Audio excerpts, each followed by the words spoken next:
2 दिन की भारतीय जनता पार्टी की राष्ट्रीय कार्य समिति कुछ देर पहले अभी संपन्न हुई है।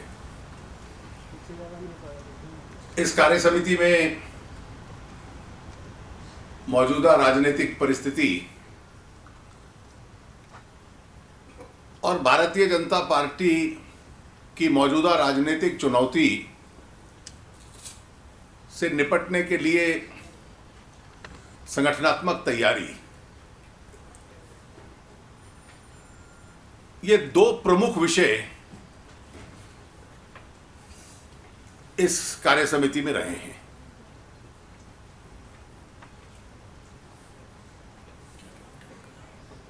प्रमुख विषय जो राजनीतिक दृष्टि से थे, उसमें कल का जो शेड्यूल था उस पे आपको अवगत कराया जा चुका है।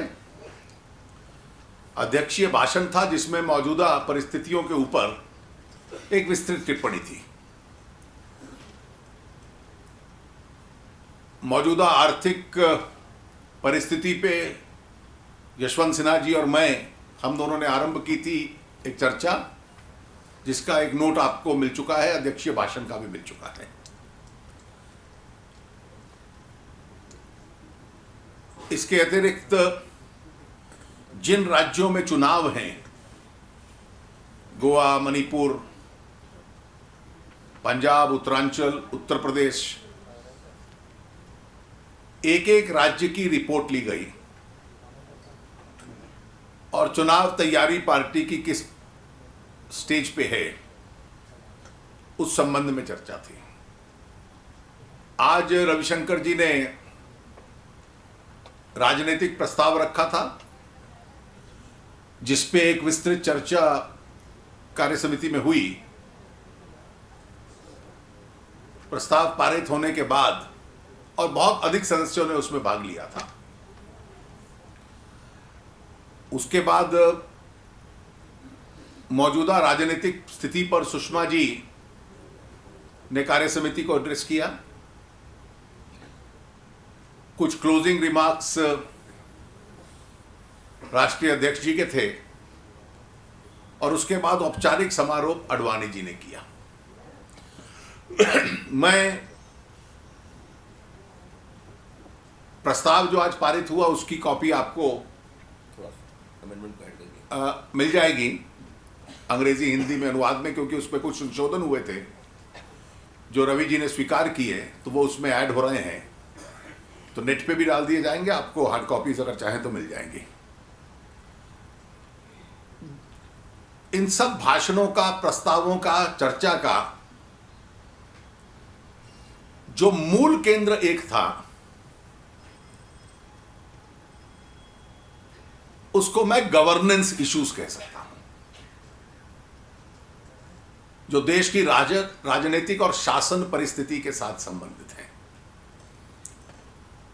अगर मैं ये कहूं कि the governance issues dominated the 2-day discussion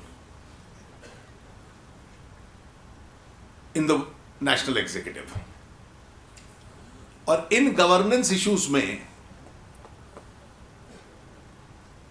जो सरकार के नेतृत्व को लेकर चिंता बनी हुई है, एक बिखराव की परिस्थिति है, there is a drift in governance. भ्रष्टाचार का विषय उसमें बहुत प्रमुख रहा और अधिक से अधिक सदस्यों ने इसके ऊपर चर्चाएं की, और आज के राजनीतिक प्रस्ताव में भी और राष्ट्रीय अध्यक्ष जी के भाषण में भी इसके ऊपर एक एम्फसिस रहा। देश की अर्थव्यवस्था, जिसको लेकर एक बहुत बड़ी चिंता बनी है कि जो इस साल के आरंभ में बजट के समय सरकार की कैलकुलेशंस थी, वो शायद सब गलत सिद्ध हो रही हैं। All the calculations are going haywire.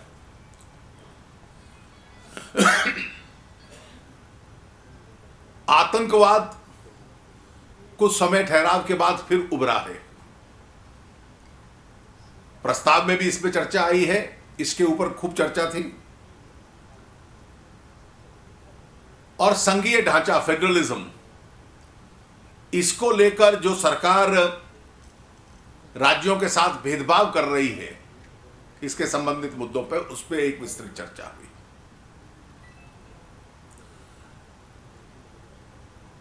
दो विषय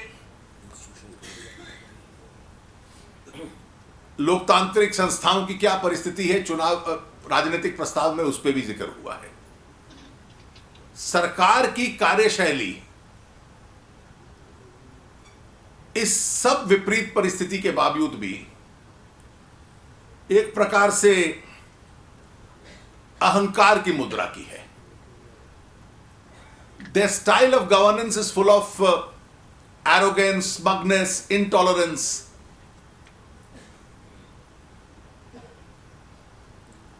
प्रधानमंत्री जी के संबंध में विशेष रूप से यह लगता है कि अधिकार तो उनका कम आरंभ से था, उनका विश्वास भी कम हुआ है, विशेष रूप से आत्मविश्वास। There was always a loss of authority. There is also now a loss of confidence in dealing with the situation.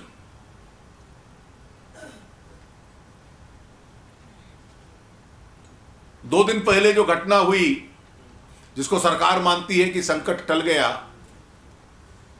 जो वित्त मंत्री और गृह मंत्री के बीच में, श्री प्रणब मुखर्जी और श्री पी चिदम्बरम के बीच में प्रयास, ये इन्होंने किया है कि औपचारिकता के नाते हम ये दिखला दें कि दोनों का मनमुटाव दूर हो गया।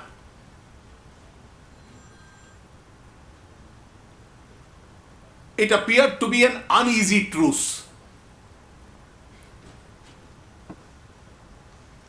Never before do we remember senior ministers presenting themselves before the media in the country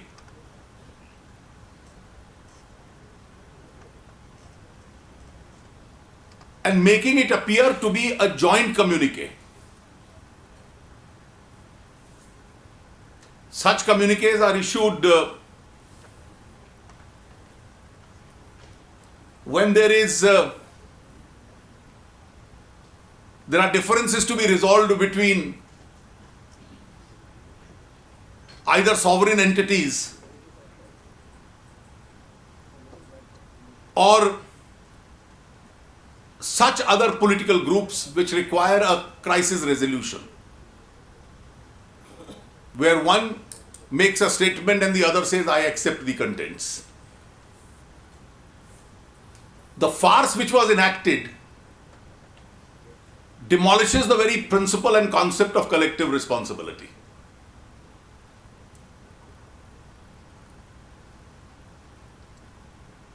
There are two important questions in relation to what happened.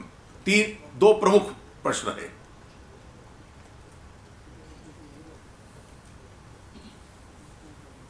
एक प्रक्रिया बता दी प्रणब बाबू ने कि यह दस्तावेज कैसे बना। देश की दिलचस्पी और रुचि उस दस्तावेज को बनाने की प्रक्रिया में नहीं थी, उस दस्तावेज में क्या लिखा है उससे थी। The whole country was concerned not with the process how that document was prepared within the government.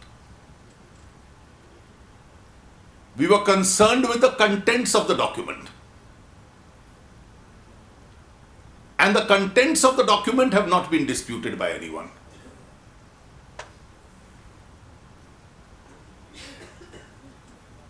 एक परिस्थिति निर्माण हुई है जिसमें एक पत्र या एक नोट 25 मार्च 2011 का है, जो वित्त मंत्रालय का और सरकार का, आपको पता चला केवल वित्त मंत्रालय का नहीं है, सरकार के विभिन्न विभागों की राय उसमें है, इनपुट्स हैं। उसके बाद दूसरा दस्तावेज है जो हमने देखा नहीं है अभी तक, लेकिन जिसमें लिखा क्या है उसकी जानकारी मिली, जो प्रणब बाबू का पत्र प्रधानमंत्री को दिया गया 4-5 दिन पहले, और तीसरा ये जो उस दिन वक्तव्य जिसको मैं जॉइंट कम्युनिके कह रहा हूं दोनों का, वो है। सच्चाई का तो केवल एक अर्थ हो सकता है, truth can only have one version.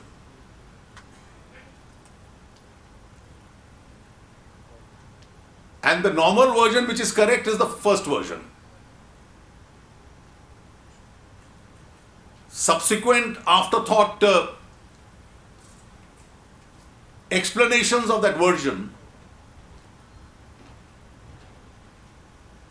can be anything but the real truth.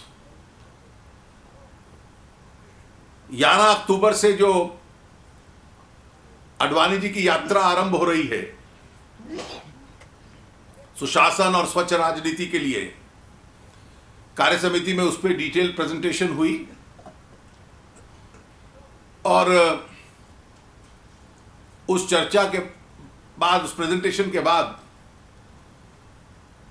Party और संगठन की पूरी ताकत उसके साथ लगेगी जहां जहां यात्रा जाएगी।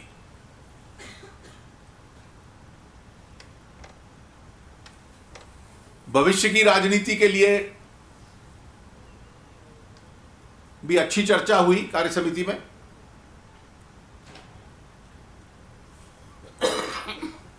यह तो प्रश्न चिन्ह है सबके सामने कि देश की राजनीति अब किस दौर में प्रवेश कर रही है। बहुत विश्वास के साथ ये नहीं लगता कि सरकार 2014 तक चल पाएगी। हर परिस्थिति के लिए पार्टी को तैयार रखना, यह विभिन्न नेताओं का उसमें आह्वान था।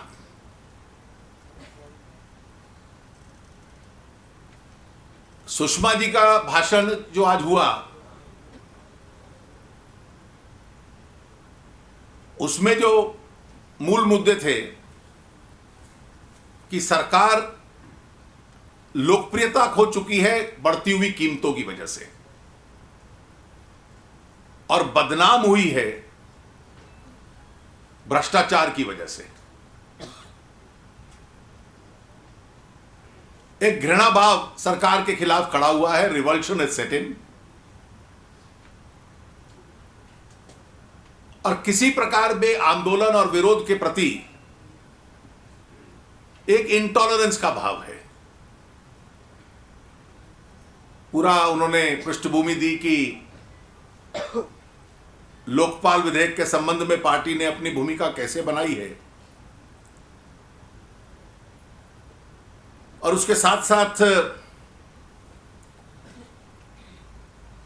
ये सरकार बहुत लंबा नहीं चल पाएगी, और भारतीय जनता पार्टी प्रमुख विपक्षी दल होने की वजह से एक हमारी राष्ट्रीय जिम्मेवारी है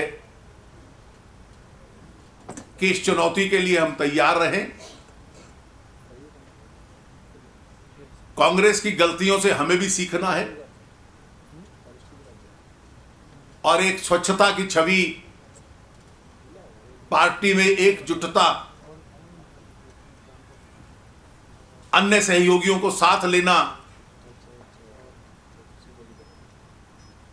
इसी से हम अपनी विपक्ष की भूमिका भी निभाएंगे और एक वैकल्पिक सरकार के लिए अपने आप में तैयार होंगे।